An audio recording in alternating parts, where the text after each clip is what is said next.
suivre partout à travers le monde waxtaan wi dafay dox di wéy alors sëñ Saliou defe naa ñëpp yàkkamte nañ fi mu ne nii ci xibaar yi mujj am ci organisation bi wàccaay ba su le 8 bi pour nga dikk ci mais laata loolu dafa am loo xamante ni bëgg naa ñu def ci taxaw seetlu soxna tuuti nga may ma la une de Yoor-Yoor de ce lundi mu mel ni Serigne Saliou Gueye rapport ARCOP 2023 vous titrez 1139 milliards francs CFA attribués sans concurrence dont 294 milliards échappent à l'audit donc bu ñu yaatalee tuuti le rapport annuel de l'ARCOP 2023 révèle une opacité alarmante dans l'attribution des marchés publics.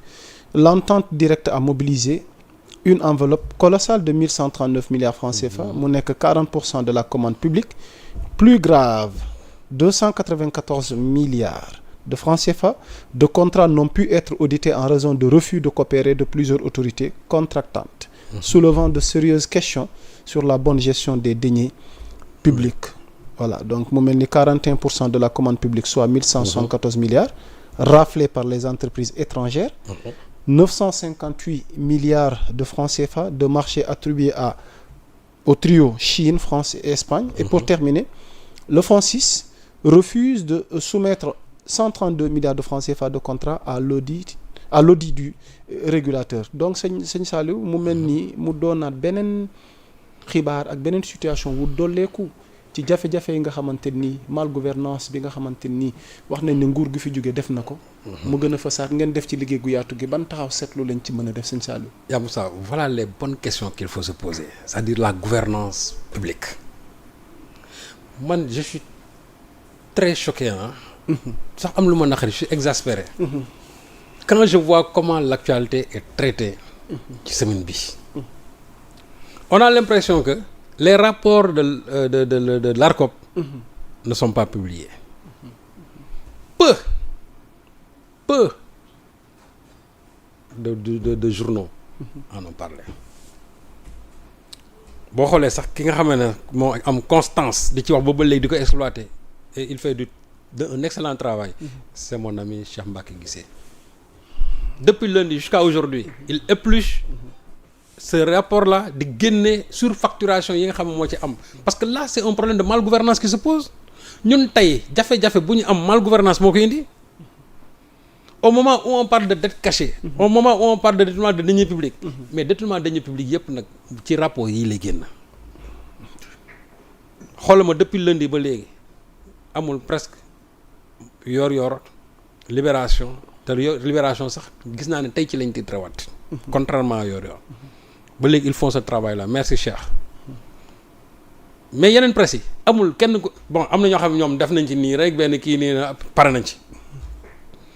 Alors que fii ARMP à l'époque bu daan génne ay rapport am mais c'est-à-dire que maintenant c'était festif quoi da ngaan gis bu ñu ñëwee woote conférence de presse bu ñu xëyee xool da ngay ci yaa ci rappel bu à l'époque bu ñu daan wax naan ay aw kuddu xaw ma lan ñebbe genre yooyu xam nga loolu ci rapport yi la génnoon rapport ARMP yi exactement ba ñu naan benn kilo ñebbe ñu ngi ko doon jaay xaw ma 4000 xaw ma je ne sais pas bon mais loolu c'est resté frais dans les mémoires des Sénégalais. Tout à fait. Mais actuellement nii koo ci laaj ndax rapport ARCOP génn xool ñeneen ñi yëguñu ko sax parce que xamul tax c'est de bonne guerre. Tout ce qui touche aujourd'hui à la malgouvernance de Macky Sall, les gens ne veulent même pas en parler.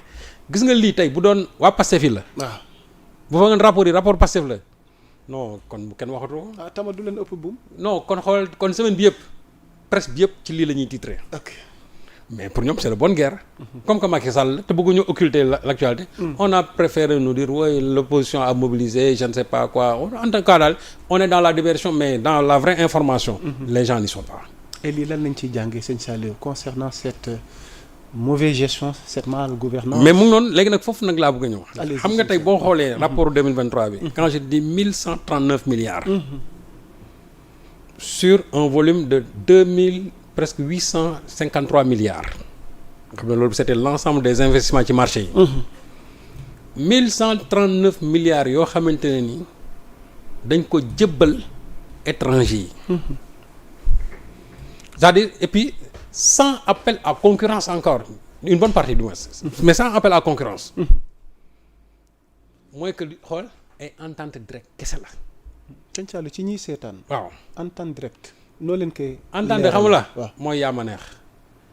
yaa Moussa. kaay ma jox la marché. nit ki nag soo ñëwee nga ne kaay ma jox la marché mun na la nga ne ko marché 1 milliard la wante 1 milliard yi kat bu ma la ko naree jox marché bi jàppal ne dinaa ci am. commission temps. nga ne non loolu kay amul problème.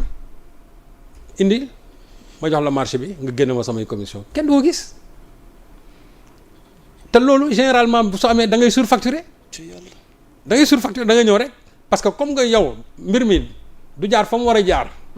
da ngay ñëw rek parce que non dans les normes bu fekkee ne entente rek dafa war a am sax dafa am foo xam ne fa la war a jaar mais je prends le cas du FONSIS.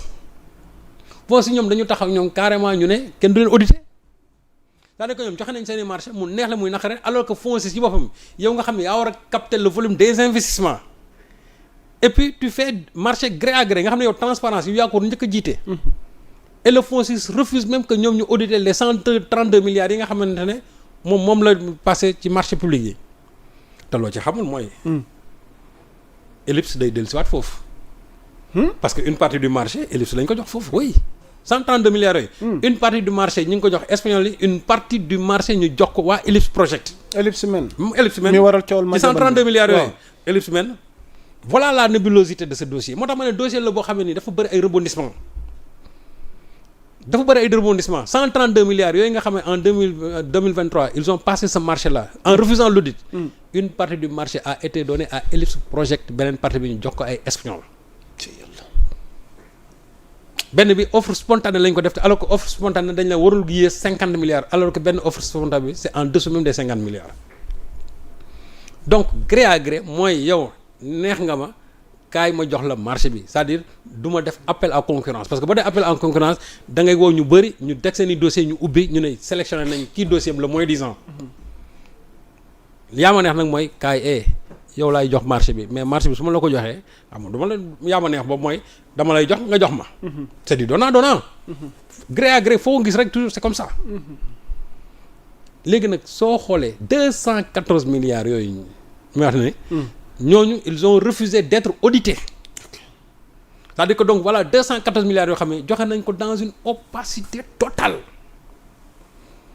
ñeneen ñi moom dañu def entente directe c'est-à-dire sans appel à concurrence mais au moins audité nañ ko waa ORCOP audité nañ ko mais au moins di nga gis ne une bonne partie de cet argent là xaalis boobu ñu ci bëri sax c'est ci étranger yi la moo tax boo gisee mën le trio bi nga xamante ne ñoom ñoo bénéficié de ces marchés le trio c'est-à-dire c'est la France la Chine et l'Espagne ñoom ñooñu boo xoolee ñoom lañ jox marché yi te xam nga Moussa li ci gën a metti mooy la soo gisee sur l'ensemble des marchés xam nga boo ko xaymaa dina dem presque 2900 milliards mu nekk presque 4000 et quelques marchés mais gis nga étranger yi marché yooyu xam nga ñaata lañ leen ci jox 3% mais xam nga 3% yooyu mooy lan mooy 1139 milliards yooyu c'est-à-dire que donc 3% yooyu presque mooy 40% xaalis bi nga xamante ne mooy la totalité des marchés 3% rek moom moo représenté 1139 milliards 3%. leneen li nag moom lañ jël séddale ko marché Sénégal moo tax ma ne. nous nos nouvelles autorités. c'est là où moi je les interpelle. ok quand aujourd'hui on parle de souveraineté c'est là où il faut renverser la table. parce que jaaduwul tey. ñu xool lu mel ni 1139 milliards yëpp nga jox ko ay étrangers nga bàyyi c'est-à-dire les entreprises locales. mën nañu wax ne amuñu expertise bi. mais même suñu amul expertise bi il faut les accompagner. même suñu amul expertise bi aussi il faut faire de sorte que mu am ay joint venture qui permettent à ces entreprises là bu ñu ñëwee fii ñu lëkkaloo def nii mais xaalis boobu yëpp ci biti la jëm lii moo tax tey bu ñuy wax même croissance bi mais la ñuy wax croissance extravertie parce que une bonne partie de lii indi croissance boobu. xaalis boobu ça va dormir en Chine comment dire en France. ou bien en Espagne. lii nag c'est des choses qu'il faudra corriger parce que quand on parle de souverainisme. on parle d'abord de la préférence nationale. exactement. cela ne veut pas dire que les étrangers duñ ci am déedéet dinañ ci am mais nag da ngay prioriser sa dëkk ba nga xamee ne xaalis boobu ci sa biir dëkk lay des. xaalis boobu sa biir dëkk lay des di circuler mais kenn du ko jël di ko yóbbu à l'étranger. jërëjëf. mais li gën a metti te loolu les gens devaient le souligner partout et c'est là où lay critiquer nag vraiment patriotes yi nekk ci réseaux yi. allez-y foofu vite fait. semaine bii dans les normes lépp lu nga xam ne dafa amoon ay njombe en termes de surfacturation de malgouvernance dañ ko waroon tasaare dans les réseaux sociaux mais on s'est longtemps focalisé sur Abdourahmane Diouf ba rapport yi nga xamante ne tey mooy dénoncer la gestion parce que man dénoncer la mauvaise gestion de Macky Sall ça n'a rien à voir même avec un Abdourahmane Diouf qui sort et qui est dans cette élucubration.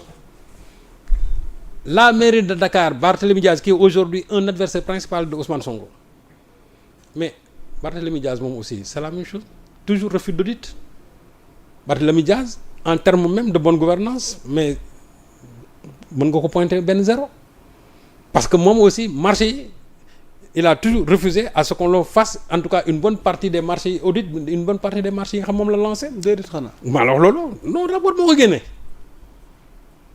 donc sa Barthélémy Diaz là kooku tey war na mën a am sañ-sañ toog génn di am lenn lu muy wax en termes de bonne gouvernance lu jëm ci nguur gi mënu ko waru ko mais ça aussi il faut que les gens sortent la gouvernance de c'est-à-dire de Barthélémy Diaz c'est-à-dire comment il a géré les marchés au niveau de la mairie et puis investissement yi mu def na même ce sont des investissements yoo xamante ne ni vraiment non seulement c'est faible et en plus sax c'est presque inutile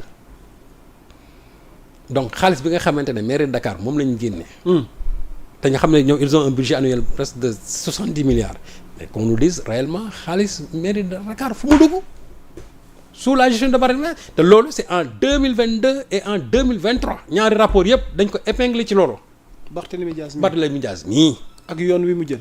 ak sortie mi def ma ne la Barthélémy moom la campagne de vente de carte gi muy def mais ma ne la rapport yaa ngi nii. kon am na ay rapport yi fi ne yoo xamante ni. 2023 2022 ñaari rapport yooyu yëpp ils ont épinglé la gestion nébuleuse de Barthélémy Diaz au niveau de la mairie de Dakar il a refusé que l'on fasse des audits sur la passation des marchés et d'avoir fait des investissements yoo xamante ne nii qui sont presque inutiles et des investissements qui sont faibles encore par rapport même au potentiel de la mairie de Dakar. mais on a l'impression qu'il ne se reproche de rien. moom laa la wax souvent mais xamul tax moo tax ma ne tey nag tey les patriotes yi nga xam ne dañoo am audience ci réseaux sociaux yi ñoo waroon a génn rapport bi exploité ko Cheikh Mbacké Guissé a sorti toutes les surfacturations man sax mën naa ne au niveau de yor ñun on est allé dans les grands ensembles mais Cheikh est allé dans les détails en donnant chaque fois les surfacturations au niveau de certaines structures mais du ngeen jël information yooyu exploité ko wane ne voilà comment ça s'est passé au niveau de la mairie de Dakar wala nga jël ko nga wane ko ndax ne voilà comment ça s'est passé ailleurs mais defuñu ko on préfère nekk ci Abdourahmane Diouf oh non jusqu'à quand il faut laisser Abdourahmane Diouf de côté. c'est important sëñ ba pare ngeen ñi ñëw ci rapport yi parce que loolu c'est-à-dire aujourd'hui le pouvoir actuel il est en guerre contre loolu lay wax de guerre je permets non c'est-à-dire contre cette malgouvernance de Macky Sall. parce que loolu moo leen indil tey problème yi fi nekk yëpp. léegi nag lii dafa nekk ci pàcc boo xam ne nii ça montre cette mauvaise gouvernance de Macky Sall. Macky Sall nag bu fekkee ne da nga bëgg a xeex arme yi ngay jël nga wane nit ñi fësal daan ne voilà lii nii marché yaa ngi nii parce que mënoo jël lu mat 1139 milliards nga def ko ay entente directe. entente directe xam nga fu mu am. corruption am na fa. doy na war sëñ Saliou. te presque ça représente 40% même des marchés immatriculés. ok man foog naa ne foofu c'est là où il faut accéder l'information parce que ñii nga xamante ne ñoo nekk la presse de ce pays. Cette presse là n'en parlera jamais. presse bi la preuve mooy de lundi ba léegi nee naa la il n'y a que Yoor et. Libération te Libération sax ñun romb nañu ci. ñoom ñoo ciy toog ñoo ciy wax ñooy wax ci rapport yi. alors que les rapports sont là ñu ngi fii. cette mauvaise gouvernance là mi ngi fii. non dinañ ci ñu ngi fii. sëñ Saliou dinañ ci dikkaat parce que je peux même wax ko ñi ñuy seetaan ne xam naa semaine gii di ñëw moom bàyyi leen nu xel ndax am na yeneen surprise yi war a feeñ yi war a fës ci doxin wi nga xamante ni réew bi daan na ko doxee te dëppoowul ak yoon. voilà sëñ Saliou di la jaajëfalati waxtaan wi dafay dox di wéy ndax patriotes yi xëy na ak ñi nga xamante ni intéressé wu nañ ci bésu le 8 novembre parce que yàkkamti nañ élimaanu jëwriñ yi waaye bi yoon le leader du parti Pastef depuis bi mu wootee bésu le 8 novembre ba bésu tey jii Serigne Saliou ba ci démb ak barki dem ci boo demee ci site ba réglage yi dafa mel nii daal nit ñi daal daanaka bés bi rek a des ñu song ko rek ngir xam la nga xamante ni moom Ousmane Sonko nar na ko yëkkati ci ay kàddu waaye ak point yi nga xamante ni war na ko leeralal ci wàllu partem ci wàllu réew mi.